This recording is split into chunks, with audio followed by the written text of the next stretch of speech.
The reason they're able to do everything that they've been doing is because they're ace in the hole. When the shit hits the fan, when they are voted out of power, they know that the entire judicial system is run by them.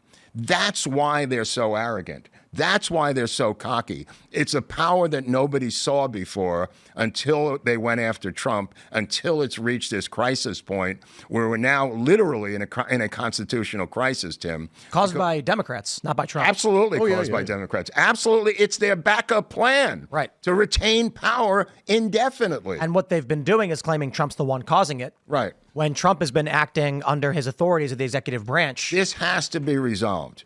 This can't continue. How is it resolved? It's got to be resolved by 4 or 5 men in the Supreme Court who've got to get a sack of balls and step up and make a ruling. If the Supreme Court instructed Donald Trump to do something unconstitutional, should he do it?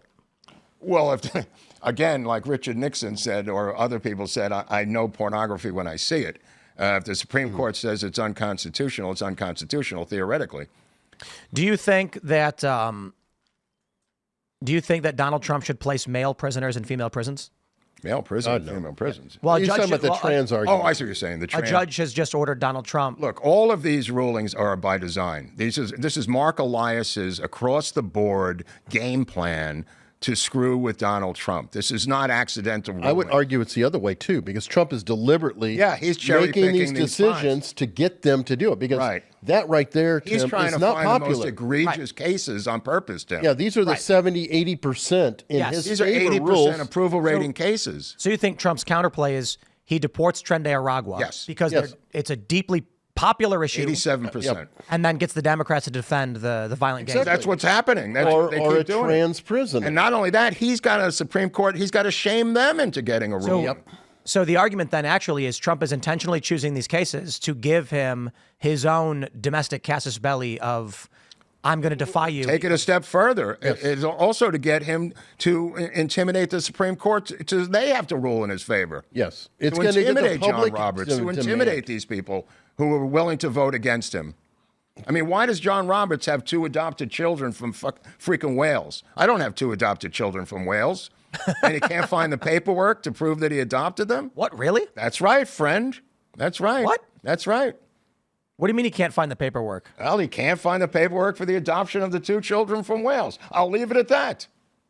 See, what he's Why trying do to you go to Wales to adopt children? Let me ask you that, Tim. If you were going to adopt children... From Latin America.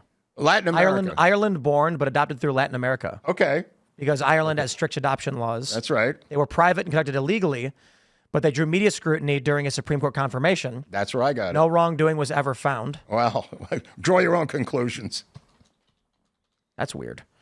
Anyway, I think he's pushing everything to bring it to a head. Yeah. Every decision he's making is very popular with the public. Yeah. And it will be a case of the public will demand that he does Andrew Jackson. Yes. He's not going to go Andrew Jackson because they will call him a king. And this whole king moniker is now floating around because they hope the American people don't know the true power of the executive branch of the government. That's why they're hoping that nobody learns that he does have that executive power. Interesting.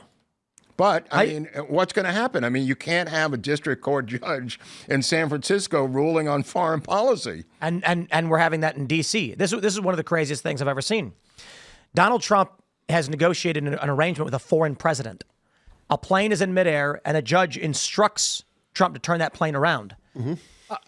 It's insane. It is beyond insanity to think, and this is what liberals and Democrats are arguing, that a president who's negotiated with a foreign government as to the extradition of non-citizen criminals and combatants would have to abide by a lower court city judge. Imagine Trump goes to Putin and says, let's end the war in Ukraine. Putin says, okay, deal. I want you to get your special forces and weapons out of the country. And Trump says, fine, the war is over. And then they load up the plane takes off, and then a lower court judge says, turn that plane around and bring the weapons back. Well, I mean, that was the whole... Who would ever negotiate with the president of the United States again? Right, of course. But that was the whole point of the impeachment. The 2 impeachments were designed so a local attorney general could not arrest a non-sitting president once he got out of office. And here's Letitia James and what's her name down in Willis, down in Georgia, putting a mugshot up of a former president. The argument from the Democrats today is that any president in any foreign policy action needs to submit for approval from the lower courts. That's their argument. Trump is deporting non-citizens, and they said you can't do it. That would imply that Trump can't take any presidential executive actions on foreign policy or deportations without first asking a lower court for approval, putting the executive branch beneath the judicial branch. Yep. Look, what I mentioned, what Mike Benz is doing, what I mentioned about Eugene Moret in the Bosnian judicial system, part of what the deep state has done around the world is install judges in positions of power in foreign countries as the backstop to whatever transitory leader they happen to elect in a phony election. The like judges Brazil. are permanent. Look at Bolsonaro. Look at the situation there and what he's gone through. That's the model.